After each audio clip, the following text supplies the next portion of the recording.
اللہ فرمائے گا محبوب آپ تکلیف نہ کریں، آپ سر سجدے سے اٹھائیں، وہ ماں باپ کے نافرمان ہیں انہیں بخشا نہیں جائے گا۔ پھر آقا فرماتے ہیں کہ مجھے یعنی کہ میرے ذہن سے ان کو نکال دیا جائے گا، پھر میں جنت کی بہاروں میں رہوں گا، پھر اچانک وہ مجھے یاد آئیں گے، اور یاد آنے کے بعد پھر میں سجدہ کروں گا، اور پھر میں سجدہ کروں گا، اللہ انہیں بخش دے۔ اللہ فرمائے گا محبوب وہ ماں باپ کے نافرمان ہیں، آپ ان کے لیے تکلیف نہ فرمائیں۔ آقا فرماتے ہیں میں پھر 3 بار سجدہ حضور کر، پھر اس کے بعد میرے آقا فرماتے ہیں میں اللہ سے عرض کروں گا مولا وہ ماں باپ کے نافرمان ہیں، ان کے لیے کیا فیصلہ ہے؟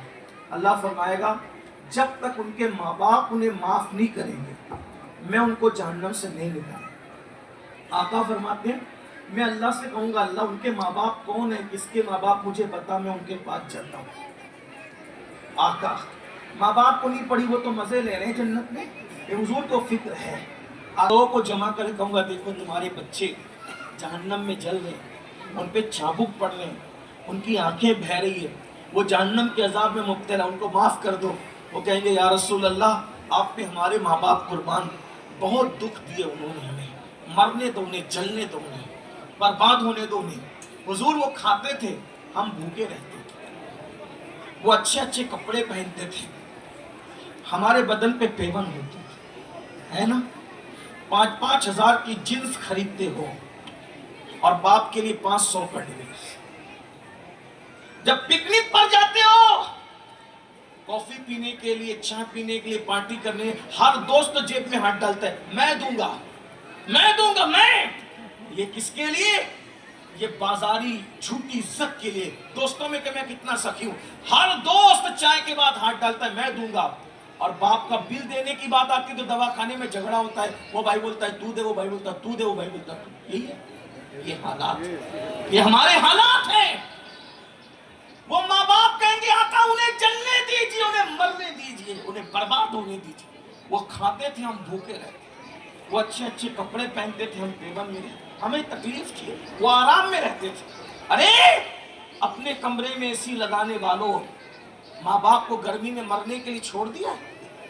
حق تو یہ تھا کہ جو ماں باپ پیشاب والے بستر سے سردی میں ہمیں اٹھا کر اپنے سینے پہ لٹاتے تھے یا سوکھے بستر پہ سلا کے خود گیلے پہ سوکھتے تھے، آج ہماری ذمہ داری تھی کہ اے سی میرے کمرے میں لگنے سے پہلے میری ماں کے کمرے میں لگتا، نرم گدا میرے گھر میں آنے سے پہلے، میرے کمرے میں لگنے سے پہلے میری ماں کے کمرے میں لگتا، میری بیوی کی پسند کے ڈریس سے پہلے میری ماں کی پسند کا ڈریس آتا، میں بچوں کو پکنک پر گارڈن میں بعد میں لے جاتا، پہلے اپنے ماں باپ کو لے جاتا۔ یوں ماں باپ کا دل نہیں ہے، ماں باپ کا دل نہیں ہے، ساری راحتیں عزتیں سارے عیش تمہارے اور تمہارے بچوں کے لیے۔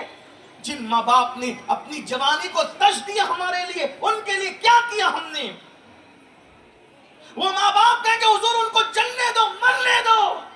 آقا فرمائیں گے ایک کام کرو، تمہیں ایسے محسوس نہیں ہوگا، میں بطور مفہوم پڑھ رہا ہوں تو ایسے محسوس نہیں ہوگا، ایک کام کرو، اللہ کے رسول علیہ السلام اللہ سے کہیں گے مولا وہ جو مالک ہے نا جہنم کا داروغہ، اس کو بول مولا کہ یہ دروازہ کھولے اور ان کو دکھائیں کہ کیا ہو رہا ہے۔ اللہ فرمائے گا محبوب آپ جو حکم کرے وہ آپ کا حکم مانے گا، وہ آپ کا محکوم ہے، آپ جو کہ مان۔ حضرت مالک سے حضور کہیں گے مالک جہنم میں ان کے بچے الٹے لٹکے ہوئے، ان کو گوزے سے مارا جا رہا ہے، ان کا گوشت جھڑ رہا ہے، ان کے بیجے بہ رہے ہیں، اس کیفیت میں دیکھ کے وہ تڑپ جائیں گے اور تڑپ کر کے حضور سے کہیں گے حضور ہم نے تو اپنے بچوں کو بہت مصیبت میں دیکھا، یہ کیسے بخشے جائیں گے؟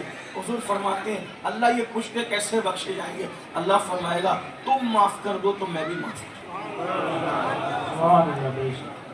اللہ کے رسول علیہ السلام فرماتے ہیں جب اس کے ماں باپ اس کو معاف کریں گے تب اللہ اس کو معاف کرے گا، یہ ہے ماں باپ۔ حضور علیہ السلام کے ایک سجدے میں سب بخشے جائیں گے، اور ماں باپ کے نافرمانوں کے لیے حضور فرماتے ہیں میں 3 سجدے کروں گا، 3 سجدے۔ اللہ پاک فرمائے گا محبوب آپ تکلیف نہ فرمائے، آپ پیارے ہو نا، حضور کی بات رد نہیں ہوگی، لیکن ماں باپ کے غداروں کو سزا یہ دی جائے گی، اس لیے دونوں باتوں سے توبہ کیجیے، بے نمازی پن سے بھی اور ماں باپ کی نافرمانی سے بھی، اور آج سے عہد کیجیے ابھی یہاں سے اٹھنے سے پہلے سب سے پہلا کام جنہوں نے عشاء نہیں پڑھی وہ پہلے عشاء پڑھیں، فجر بھی جا کے پڑھیں. کل سے نماز نہیں شروع کرنا، آج سے ابھی سے شروع. اور میرے آقا کی میلاد کا مہینہ تو شروع ہو گیا. جہاں چاند دکھا وہاں شروع ہو گیا، جہاں اعلان ہوئی وہاں شروع ہو گیا، جہاں نہیں ہوئے وہاں اعلان ہونے کے بعد شروع ہوگا. یہ شروع تو ہو گیا. حضور کی میلاد آ گئی، عیدوں کی عید آ گئی. ساری عید جس پہ قربان ہے وہ عید آ گئی. تو یہ عید کا پہلا تحفہ حضور کو کیا دیں گے؟ نماز کی پابندی کا وعدہ. انشاءاللہ پڑھیں گے، انشاءاللہ سب وعدہ کریں. میلاد النبی یہ اس طرح سے اٹھا کے رکھیں، حضور کو گواہ بنا. حاضر و ناظر نبی کو گواہ رکھو گے انشاءاللہ. نماز کی پابندی رکھو گے انشاءاللہ. یا رسول اللہ کرم فرما دے. ہاتھ اٹھانا ہمارا کام ہے، لاج رکھنا آپ کے کرم پر ہے یا رسول. دوسری بات، جن کے ماں باپ زندہ ہیں پہلا کام جا کے یہ کریں گے، ان کو منائیں گے. اور اس کے بعد ان سے اونچی آواز سے بات نہیں کرنا، ان کو دکھی مت کرنا، ان کو ناراض مت کرنا. اگر بہن کے گھر چھوڑ آیا تو اپنے گھر لے کر آئے. ایک مرتبہ میں مہاراشٹر کے ایک چھوٹے سے دیہات میں تقریر کر رہا تھا ماں کی فضیلت پر. ایک غیر مسلم بندہ چلتے پھرتے وہاں کہیں بیٹھ گیا، اور اس کے بعد اس نے جب میں نے رسول اللہ کی امی کا ذکر کیا، وہ بیٹھ کے سنتا رہا.